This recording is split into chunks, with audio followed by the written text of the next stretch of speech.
The world's tallest residential building is leaking, not a little. Water has come down inside its walls more than 20 times. Its owners, some of the richest people on the planet, have been trapped in its elevators, kept awake by walls that creak like a ship at sea, and startled by a sound from the trash chute that residents have compared to a bomb going off. You've probably seen the headline, "A $3 billion tower plagued with 1,500 defects." But that headline is a little wrong. And the truth underneath it is stranger than the version that went viral. Let me explain. If you've looked at the New York skyline in the last 10 years, you've seen it, even if you didn't know its name. A single impossibly thin, white column rising over Midtown Manhattan. Taller than the Empire State Building's roof. So slender it looks almost two-dimensional, like someone drew a skyscraper and forgot to give it depth. This is 432 Park Avenue. When it was finished in 2015, it became the tallest residential building in the world. 1,400 feet of white concrete and glass, 96 floors, standing on the exact spot where the old Drake Hotel used to be. The man who designed it was an architect named Raphael Vignoli. His idea was almost mathematical in its simplicity. A perfect square tower, the same width all the way up, with windows in a grid so clean it became iconic almost overnight. The building cost somewhere around $1.3 billion to construct. And here's where that famous headline number comes from. The developers projected they could sell every apartment inside it for a combined total of roughly $3 billion. The highest sellout of any building in New York history. So the $3 billion was never a repair bill.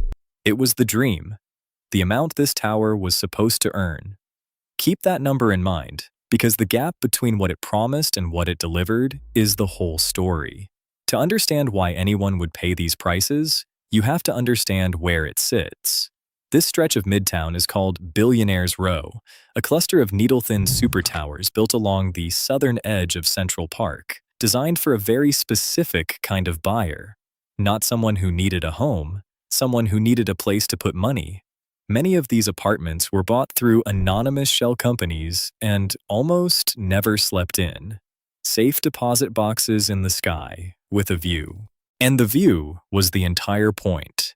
At 432 Park, the top penthouse sold for $87.7 million to a Saudi retail magnate. 3 apartments near the summit sold together for around $91 million. You were not buying square footage. You were buying altitude and the bragging rights of living higher than almost anyone in the city. For a while, that was enough. But then the water started coming in.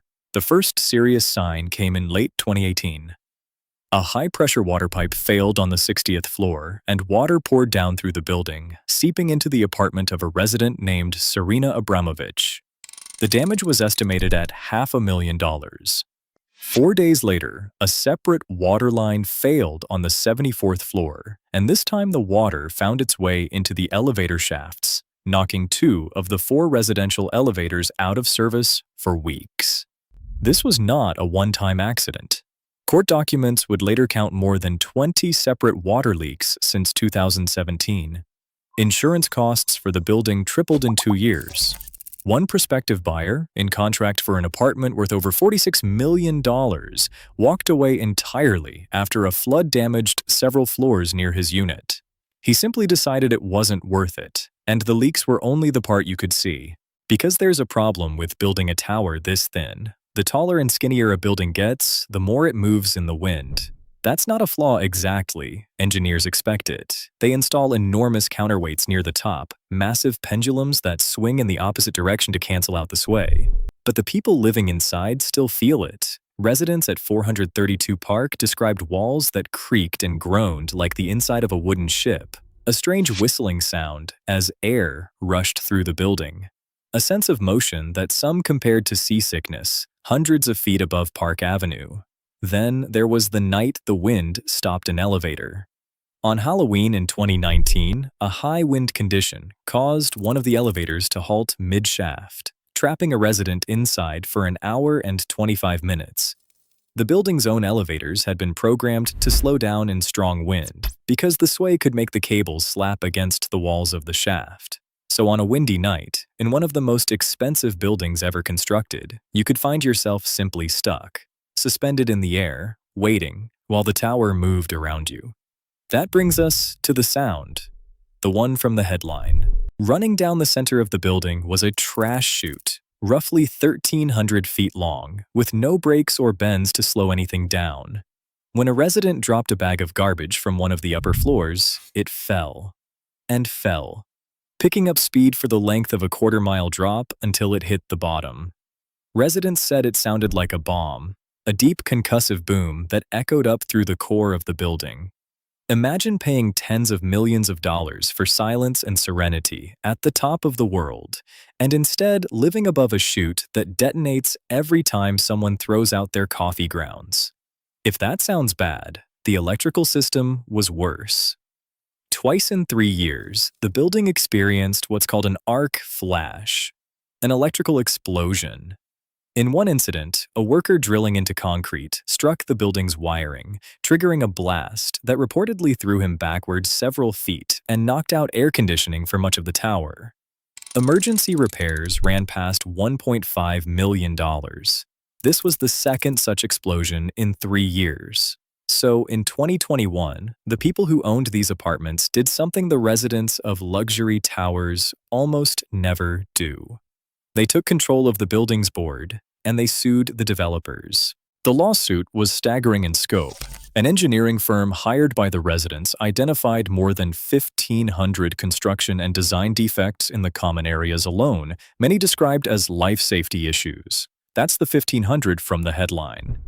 A separate study found that a large share of the building's mechanical and plumbing systems hadn't been built according to the original plans. The board's lawyers called it one of the worst examples of developer misconduct in the history of New York luxury real estate. But the most damning detail wasn't in the plumbing. It was in the concrete itself. The whole identity of 432 Park was that clean, pure, all-white exterior. And, according to the residents' later claims and a New York Times investigation, that color came at a cost. An engineer had allegedly laid out the choice plainly to the team. You could have the white color, or you could have concrete that resisted cracking. You could not have both. They chose the color. And in 2012, years before anyone moved in, a director at the architecture firm reportedly put a warning in writing.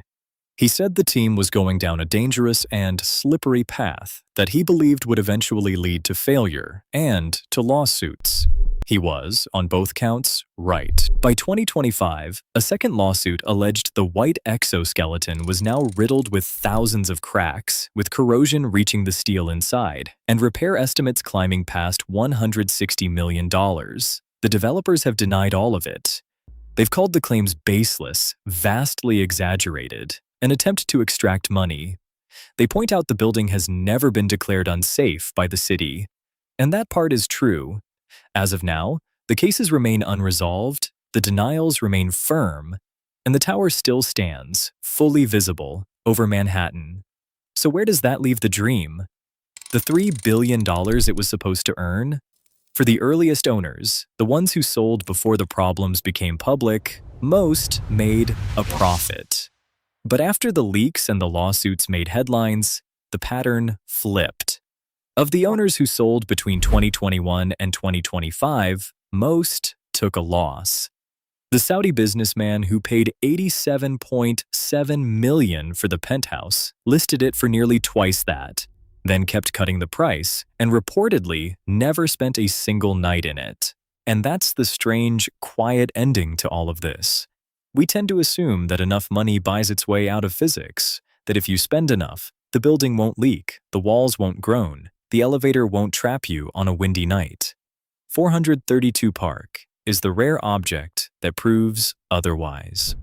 The tallest, thinnest, most expensive expression of that belief, standing in plain sight over the richest city in the world, slowly reminding everyone inside it that the view from the top comes with a sound like a bomb. As of today, the lawsuits are still open and the building is still occupied. The story isn't over. Not even close. If you found this one as strange as I did, there's another building with an even darker secret sitting on your screen right now. Go take a look.